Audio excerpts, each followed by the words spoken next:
Y'all know what just happened to me? Okay, Brian Guang is a creator on here. And he was an atheist.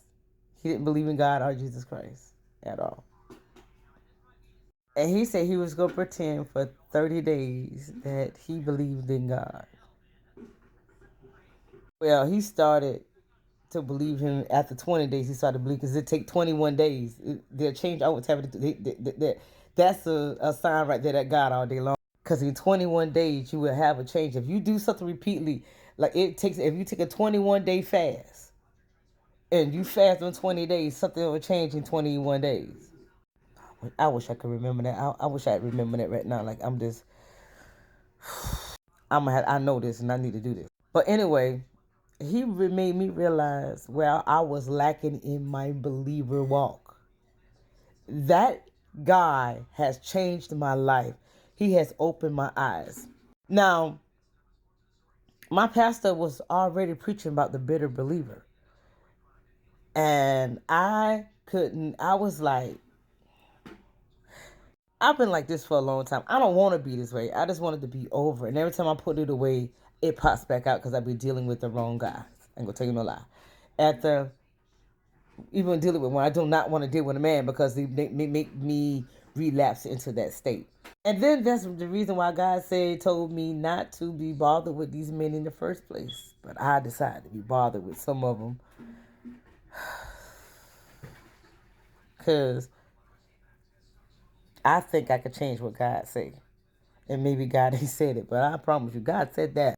If God ain't say nothing else to me, I have to tell these guys no because it's a relapse. And in this relapse, I become bitter.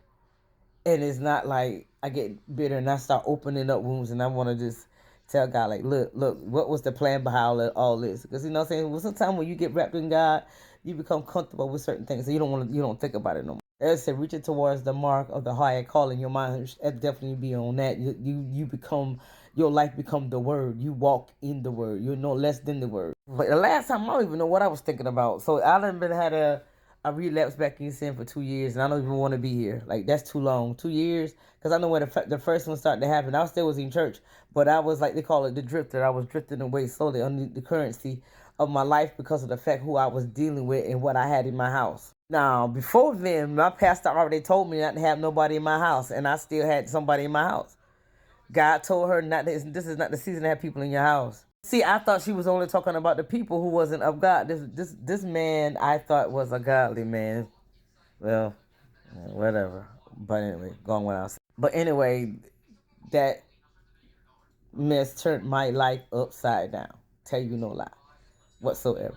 So I become like real bitter, like my thoughts wandering, my heart panicking, and me feeling all kind of different unwanted feelings. Like literally.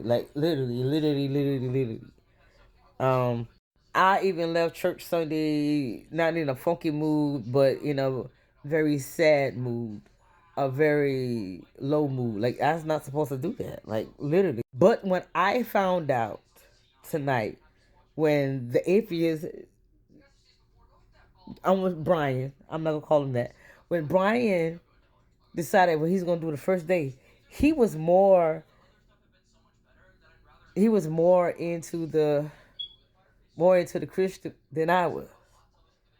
Cause I can call myself a believer, but I'm lacking gratitude, and I understand what I must do now because of him, and I understand where the place of the bitterness come from already. But that was the prayer we prayed Sunday. So I always need something like you can like literally. My pastor is a wonderful preacher. Take nothing away from her. But there's always something that come and hit hard, come hit home that changes me because she's preaching, but I'm in my emotions, and I'm trying to find out what is going wrong with me the whole time. And the whole time, I didn't take out gratitude because I thank God to take something that belongs to me. And if He had to keep it the way it was, I wouldn't be in the situation I am in. Instead of just being grateful that I am still here and I got my kids, the stuff that I really pray for. I still got my kids. Um, God is gonna work out situation for me. I thank God for even doing stuff He's doing for me in private things. I can't explain it. I'm not gonna put out there. God has been doing stuff for me privately that I thank God for. Like I'm awesome for that. One thing He told me as being a widow, the widow was not gonna lose anything else, and I'm not gonna lose anything else. And I want to thank God for that. I'm thankful God for the pastor I have. Thank God for the church family I have. I want to thank God for my kids. I want to thank God that I'm still breathing. I want to thank God that I'm in my right mind. I want to thank God for even having a place to lay my head. I want to thank God that I'm not on the streets. I want to thank God for the people that love me. I want to thank God for the people I love.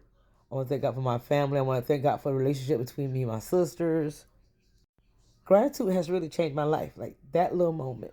I want to thank God for everything He has healed that I couldn't heal myself. I want to thank God for allowing me to have an opportunity to meet a great guy like Julius.